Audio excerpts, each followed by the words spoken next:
Je pense qu'il y a une urgence et que c'est maintenant et pas plus tard. Je pense que c'est grave. Que nos vies valent mieux que l'argent. Je pense que c'est très important d'être là. C'est important qu'on se mobilise tous pour cette cause-là. Il faut montrer qu'il peut y avoir une autre façon de vivre, tout simplement. Bonjour à toutes et à tous et bienvenue dans Magali met les points sur les i, ma petite chronique d'écolo. Pour ne pas perdre le fil et comprendre pourquoi je suis là dans vos oreilles, rendez-vous sur www.rphfm.org où vous pourrez réécouter les premiers épisodes de cette série. Comme d'habitude, je suis accompagnée par Nicolas Mérieux de la chronique La Barbe, disponible sur YouTube. Aujourd'hui, le sujet que nous abordons est l'industrie du textile. C'est sympa, ouais, la mode, le shopping, jeter ses vêtements, en racheter. Ah ouais, c'est sympa, ouais. Oui, Nicolas ? Il faut savoir qu'on consomme 400% de vêtements de plus qu'il y a 20 ans. C'est normal, avant il y avait 2 saisons, printemps-été, automne-hiver. Maintenant il y a une fashion week par semaine. Je voyage beaucoup trop, c'est extrêmement fatigant, mais c'est pas grave parce que j'adore la mode. J'aime la couleur, j'aime les textures, j'aime l'odeur des petits enfants qui ont travaillé le tissu. Merci pour cette intervention si précieuse, Nicolas. Avant quoi que ce soit, je voulais parler du trajet que fait un vêtement, qu'il vienne de Zara, H&M ou bien Dior. Qu'il soit en coton ou en synthétique, c'est un trajet inimaginable qu'il va traverser, car la fibre est produite dans un pays, tissée dans un autre, assemblée encore dans un autre, pour finalement, au bout de je ne sais combien d'escales, arriver dans nos tiroirs. Et au-delà du trajet, la production des vêtements inclut des tonnes de produits chimiques différents, et pour le coup, nous sommes les moins en danger, nous les consommateurs. Les premiers touchés sont les ouvriers qui travaillent dans les usines de teinture, blanchiment et autres, qui sont exposés directement aux produits chimiques. Et ma foi, bien malheureusement, ces usines impactent aussi fortement la population locale. Par exemple, dans une des plus grandes usines de Dhaka au Bangladesh, le traitement de l'eau est fait, mais tellement mal que l'eau en ressort rouge et pleine de métaux lourds. Les impacts sur la population sont donc désastreux, comme l'infertilité et les cancers. Mais personne n'a publié de rapport officiel sur la santé des personnes vivant à proximité de ces usines. L'émission Envoyé spécial sur l'industrie textile aborde un sujet auquel je n'avais jamais pensé avant, le transport en cargo, ou plus précisément les produits chimiques utilisés pour éteindre tout signe de vie durant le trajet. Car oui, pour les personnes qui déchargent le contenu des conteneurs, c'est insoutenable. Et ça va même plus loin dans la chaîne. Une petite étude sur un échantillon de 380 vendeurs a été faite et plus de la moitié montrait des signes de santé anormaux sur leur lieu de travail. Une ex-vendeuse qui a fait ce métier durant 4 ans témoigne du fait qu'elle, au-delà de son allergie au chrome, n'a jamais réussi à avoir d'enfant et a donc fait 4 fausses couches. Ces produits chimiques qui causent des infertilités, voire des cancers, sont présents dans les vêtements neufs. Alors imaginez le niveau de pollution dans un centre commercial.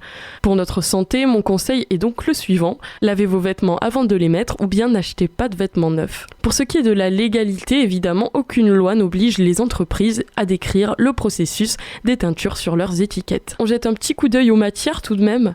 La matière coton est le plus souvent, environ 75%, produite dans les pays en développement, ce qui inclut peu de règles concernant la santé des travailleurs et l'écologie. Le coton est très gourmand en eau. Une des plus grosses catastrophes environnementales du XXe siècle, c'est l'assèchement de la mer d'Aral, dû au détournement des fleuves qui l'alimentaient pour produire du coton. Concernant le synthétique, que dire d'autre que c'est du pétrole quoi. En effet, j'ai cherché les matières synthétiques que je jugeais les plus utilisées, polyamide, acrylique, polyester et élastane. La polyamide, plastique. L'acrylique, acrylonitrile, issu de la pétrochimie, plastique. Le polyester, plastique. L'élastane, polyuréthane, plastique. Rien de bien incroyable. Sauf que pour ce qui est de l'acrylique, lors de sa combustion, elle libère du HCN, qui est un gaz extrêmement toxique pour l'être humain. Des scientifiques ont voulu voir si des fibres synthétiques se détachaient pendant un lavage à la machine. Ils ont mis un vêtement synthétique dans la machine et 1900 fibres synthétiques sont passées entre les mailles du filtre de la machine à laver. Les lavages de vêtements sont donc une source de pollution supplémentaire dans les océans. Un sujet que nous avons abordé la semaine dernière. Et pour couronner le tout, la mode est la deuxième industrie la plus polluante du monde. Après le pétrole qui gagne la médaille d'or comme chaque année, toi-même tu sais. Alors je te cache pas qu'ils bossent dur pour gagner la compète. Déjà ils utilisent 90% de coton OGM. Ensuite, comme les usines asiatiques n'ont pas les mêmes normes que chez nous, ils déversent tous leurs produits chimiques directement dans les rivières. Et enfin, quand toutes ces fringues sont utilisées, elles terminent leur vie, une fois n'est pas coutume, tu le sais, dans des décharges. En Afrique, et oui, je sais, c'est pas joli à entendre, mais tout ça résulte de notre surconsommation de vêtements. Alors, On n'est peut-être pas la cause de cette surconsommation, mais on y participe. C'est nous qui achetons le produit une fois fabriqué, et c'est pour nous qu'il a été fait. Si nous consommions moins, ce serait déjà un grand pas en avant. Pour trouver des alternatives, c'est pas super compliqué. Déjà, pour avoir des vêtements de qualité et pas chers, il y a les puces, les trocs, les brocantes ou bien des enseignes comme Emmaüs, la Croix-Rouge ou les Secours Populaires, qui permettent de donner une nouvelle vie à des vêtements qui ne plaisaient plus à quelqu'un. Généralement, ce sont aussi des produits qui résistent au temps. Ils sont quand même arrivés jusque-là. Il existe aussi des applications comme United Wardrobe, Vinted, Depop, Lucky Find, où vous pouvez vendre et acheter des vêtements, eux aussi d'occasion. Le point positif de ces applications, c'est qu'elles sont accessibles à tous, indépendamment du lieu d'habitation. Mais le point négatif, c'est le transport, quoi.